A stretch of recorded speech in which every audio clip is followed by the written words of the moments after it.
friends, today we'll try to talk about one more sorry day in the Ukrainian calendar. 150 days of Russian invasion to Ukraine and 15 main conclusions. The first conclusion is at the moment a strategic stalemate has set in the war. There is no winner and loser. None of the sides of the conflict has admitted defeat or abandoned its goals. The Russian Federation goals the elimination of the unipolar world under the leadership of the United States and the seizure of Ukraine. Ukraine wants the liberation of all occupied territories. United States and partners trying to do all for weakening a reorganization of Russian Federation. The second, the war has moved into protracted trench phase.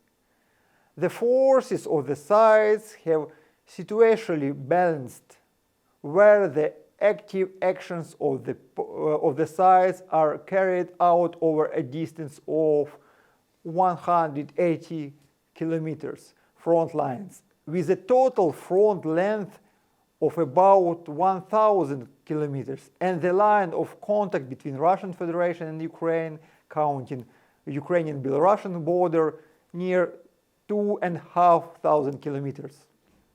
Over the past 2 months, the armed forces of Russian Federation continued their slow offensive and captured the areas of the settlements of Liman, Gorskaya, Zolotoye, Svetlodarsk, Severodonetsk, Lysychansk, but could not defeat the Ukrainian armed forces and turn the tide in the war. At present, only tactical changes are possible. The Russian Federation has lost its strategic advantage in the form of surprise attacks and dominance in artillery and aviation. The Western countries, the Western world, keeps consolidation around the United States and in support of Ukraine. Ukraine receives large amounts of financial and military technical assistance from the United States and allies. The amount of assistance provided and planned is more than 80 billion United States dollars. The Russian Federation has seized and controls about 20% of Ukrainian territory. Until February 24, it was only 6%. About 125,000 square kilometers, where at least 8 million people live. The Russian Federation has decided, it looks like the Russian Federation has decided on its strategy regarding the occupied territories, which it is going to annex. Representatives of Russian authorities, in addition to so-called LDPR, are actively developing other occupied regions, Kherson, Zaporozhye, Kharkov.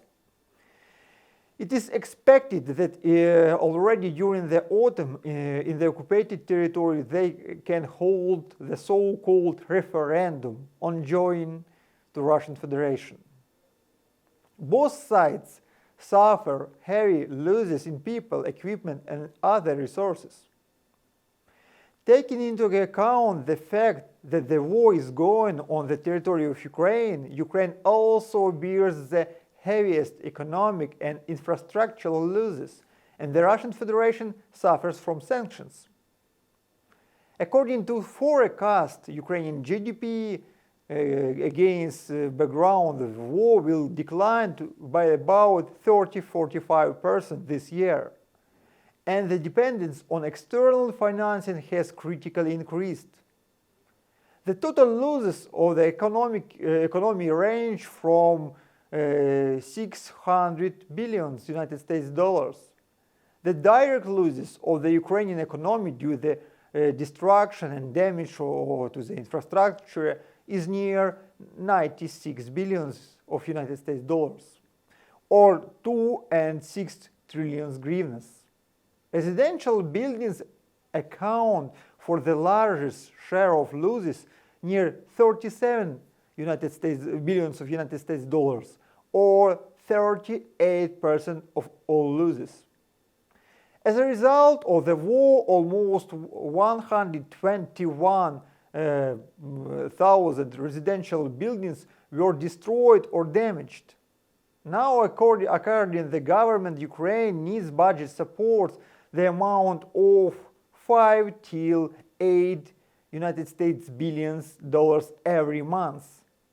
According to the government, the expenditure side of the budget in Ukraine is near 250 billion hryvnias. At the same time, about 130 billion hryvnias are monthly spent on the country's military spending.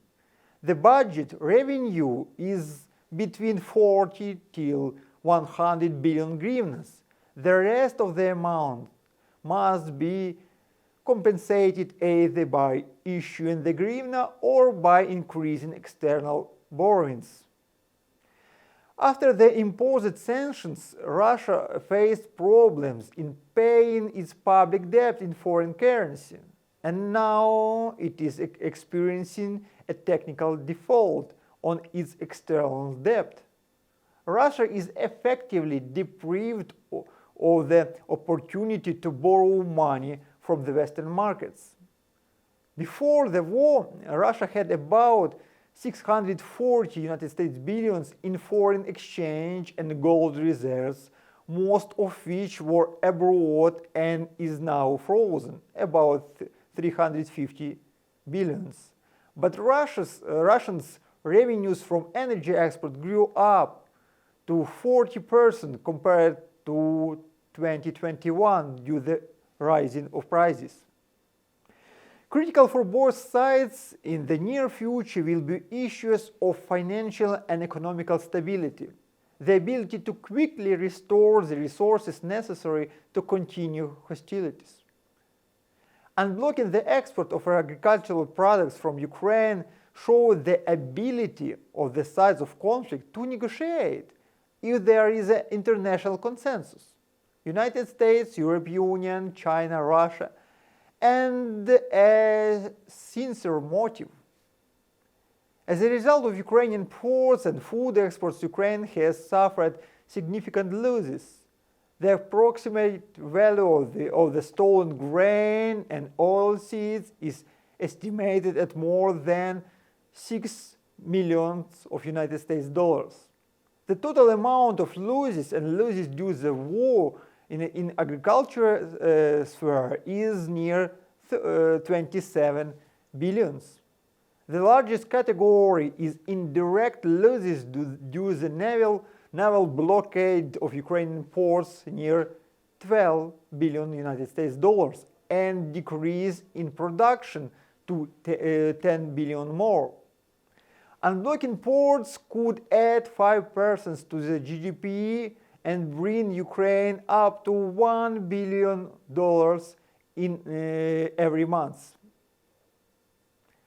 A turning point in the war may come during the winter-spring of 2023. Peace agreements are likely in the autumn-winter of 2023. We think so. We hope so even. Globally, political instability has increased. Demand for leadership and populist governance formats has increased, and the world economy is suffering from instability, high prices for raw materials, energy and food. Thank you, friends, for watching this video. Please write down your question and comments. It will be a very pleasure for me to answer it. Have a nice day. I only want to wish for all us peace and wellness. Bye bye, friends.